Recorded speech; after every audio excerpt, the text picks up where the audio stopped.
ایک موقع پہ فرمایا کہ لا یخلون رجل بامرأۃ الا مع ذی محرم، کسی بھی اجنبی عورت کے ساتھ خلوت میں نہ رہو، ہاں کوئی اور محرم موجود ہو۔ جابیہ کے مقام پہ حضرت عمر رضی اللہ تعالیٰ نے خطبہ دیا، خطاب کیا۔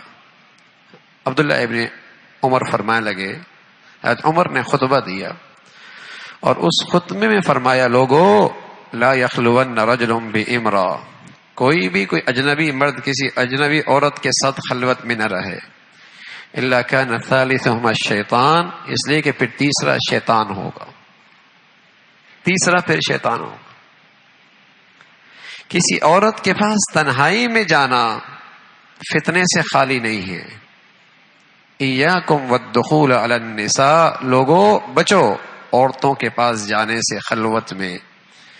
ایک انصاری مرد کہنے لگا، یا رسول اللہ، آپ کا دیور کے بارے میں کیا رائے ہے؟ دیور کے بارے میں بھائی کا بھائی اور شوہر کے رشتہ دار، دیور شوہر کا بھائی اور شوہر کے دیگر رشتہ دار، اس کے لیے سب کے لیے لفظ استعمال ہوتا ہے ہم، دیور دیگر۔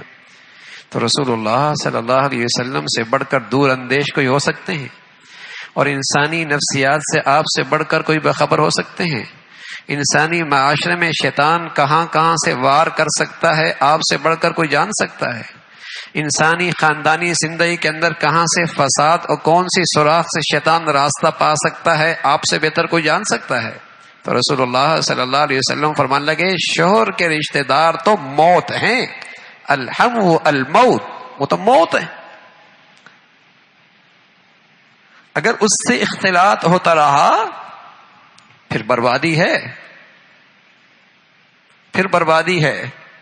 اور میرے عزیزو، آج مسلمان اپنی نبی کی اس دور اندیش تعلیمات سے بالکل بے خبر ہیں۔ نتیجہ یہ ہے ہنستے بستے گھر اجڑ رہے، طلاقوں کی کثرت ہے، بھائی بھائی کے اندر نفرتوں کی آگ ہے، بلکہ قتل سے لے کر ہر گندگی کے پیچھے آپ کو یہی گندگی نظر آئے گی، جو اللہ کے نبی صلی اللہ علیہ وسلم احتیاطیں بتا گئے ہیں۔ آج کا روشن خیال سمجھتا یہ تنگ نظری ہے، یہ دقیانوسی ہے، یہ انتہا پسندی ہے۔ اللہ کے نبی سے بڑھ کر روشن خیال کوئی نہیں، دور اندیش کوئی نہیں، اور میرے اور آپ کا خیر خواہ کوئی نہیں، میرے اور آپ سے بڑھ کر بھلا چاہنے والا کوئی نہیں۔ ہمارے ماں باپ ہم آپ پر فدا اور آپ پر قربان، جتنے میرے اور آپ کے وہ خیر خواہ ہیں، ہمارے ماں باپ اور ہم خود بھی اپنی ذات کے اتنے خیر خواہ نہیں ہیں۔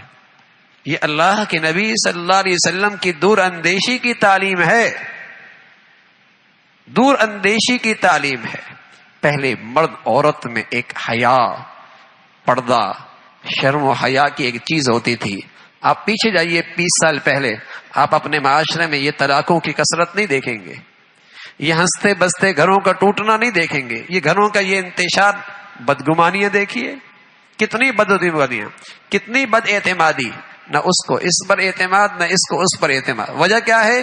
مرد عورت کا آزادانہ اختلاط، بدگمانیاں، بد اعتمادیاں، طلاقوں کی کثرت۔ بتائیے اس گھر میں سکون کہاں؟ اور اللہ کے نبی کیا کہہ رہے؟ اللہ کے نبی کیا کہہ رہے؟ اجنبی مرد کے ساتھ اجنبی عورت، ظاہر ہے باہر سڑک کے آدمی کے لیے گھر میں خلوت میں ملنا آسان نہیں ہے، لیکن جب قریبی رشتہ دار جو غیر محرم ہیں، جب ان کے ساتھ اختلاط کی کثرت ہوتی ہے، فتنے اور فروغ پاتے ہیں۔ اس لیے کہ یہ گندگیاں اتنی عام ہو گئیں کہ زندگی کا حصہ بن چکی ہیں، لیکن اس سے ہماری نسل کتنی برباد ہو رہی ہے، ذہنیت کتنی خراب ہو رہی ہے۔ شرم و حیا کا کیسا بیج مارا جا رہا ہے، شرم و حیا کا کیسا بیج مارا جا رہا ہے۔ اس لیے شادی ہوتی نہیں، طلاق پہلے ہوتی ہے، رخصتی ہوتی نہیں، طلاق پہلے ہو چکی ہوتی ہے۔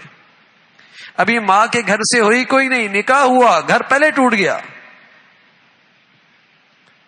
اب آپ عدالتوں میں جائیں تو ان سے پوچھیں سب سے زیادہ کیسز کیا ہیں، کہیں گے طلاق کے۔ سب سے زیادہ کیس کس ہیں؟ خلا کے۔ بس ساری قوم کا کام اب یہی رہا ہے۔ یہ غلط نظام تعلیم، غلط معاشرت، یہ مرد عورت کا آزادانہ میل جول، اسکول سے لے کر کالج تک، کالج سے لے کر یونیورسٹی تک، یونیورسٹی سے لے کر خوشی غمیوں کے اندر، اس سے لے کر دفتر کے اندر، ہر جگہ مرد عورت کا. اللہ کے نبی نے بتایا بہت بڑا فتنہ ہے، اس لیے کہ مرد کی فطرت میں ہے عورت کی کشش، عورت کی فطرت میں ہے مرد کی کشش. جب دونوں کی کشش بھی ہے اور آپ نے انہیں آزاد چھوڑ دیا، پھر کیا ہونا ہے؟ پھر کیا ہونا ہے؟ پھر رسول اللہ صلی اللہ علیہ وسلم نے اس فتنے سے آگاہ کیا. اور کوئی یہ نہ سمجھے کہ مجھے احتیاط کرنے کی ضرورت نہیں، میں اس فتنے میں نہیں پڑ سکتا. تو رسول اللہ صلی اللہ علیہ وسلم نے اس فتنے سے ڈرایا ہے. احتیاط ضروری ہے. مرد کا ایک اپنا دائرہ کار ہے زندگی کا، عورت کا ایک الگ دائرہ کار زندگی ہے. درمیان میں شرم و حیا کا پردہ ہے، درمیان میں شرم و حیا کا پردہ ہے. جب تک یہ نہیں ہوگا کبھی ازواجی زندگی کا حسن نصیب نہیں ہو سکتا، اعتماد نصیب نہیں ہو سکتا، خالص خلوص کی محبتیں نصیب نہیں ہو سکتی. جس قدر معاشرہ بے حیائی کی طرف جا رہا ہے، گھروں کی زندگی کا سکون رخصت ہوتا چلا جا رہا ہے. تو اللہ کے نبی صلی اللہ علیہ وسلم نے اس فتنے سے آگاہ کیا، اور اللہ رب العزت ہمیں اس سے بچنے کی توفیق نصیب فرمائے.